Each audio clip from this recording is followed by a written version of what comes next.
नामवर का मतलब क्या है, मैं उन्हें कैसे देखता हूँ, बड़े संक्षेप में। तो मैं अपनी बातचीत यहीं से शुरू करता हूँ कि नामवर को मैंने कैसे देखने की कोशिश की है। उनके, जैसा कि मैंने कहा, उनके व्यक्तित्व के बहुत सारे आयाम हैं, बहुत सारे पहलू हैं, और हर एक पक्ष इस तरह का है कि उन पर गंभीर रिसर्च हो सकता है, गंभीर काम हो सकता है, और कई क्षेत्रों में हो भी रहा है। मैं अपने को उनके 3 आयामों तक सीमित करता हूँ और उस पर फिर थोड़ी थोड़ी चर्चा आपसे करूँगा, और उसके आधार पर खुद आप इन चीज़ों को आगे बढ़ा सकते हैं। क्योंकि ये इस तरह का ही हम एक सत्र हमारा इस तरह का इंटरेक्टिव है कि मैं तो बस कुछ छेड़ रहा हूँ चीज़ों को।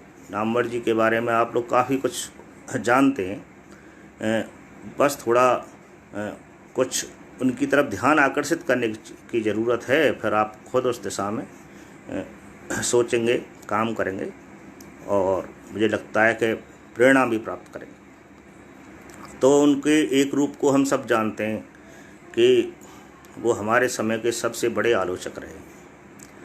तो एक पक्ष उनका आलोचना का पक्ष है।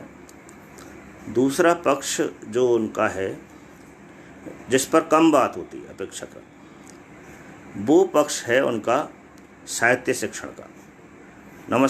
उच्च शिक्षा में और साहित्य शिक्षा के लिए उन्होंने जो काम किया वो अभूतपूर्व है, और उसको मैं आप सबकी जानकारी में इसलिए लाना चाहता हूँ कि उस पर अपेक्षाकृत कम बात हुई है। और तीसरा जो आयाम है, उसको भी आप जानते हैं कि नामवर की सबसे ज़्यादा तारीफ़ उनके व्याख्यानों को लेकर के हुई है, उनकी जो वक्तृत्व शैली थी उसको लेकर के हुई है कि अद्भुत वक्ता थे वो। और एक वक्ता के तौर पर जितने व्याख्यान उन्होंने दिए उसके तौर पर, और एक बड़ा काम उनका ये देखा जाता है। बहुत सारे लोग तो उनको इस आधार पर उनकी आलोचना भी करते रहे हैं कि वो लिखने से उधर चले गए, तो वो अलग मुद्दा है, उस पर हम बात करें। पर मेरा मानना है कि उसको अलग तरह देखने की ज़रूरत है।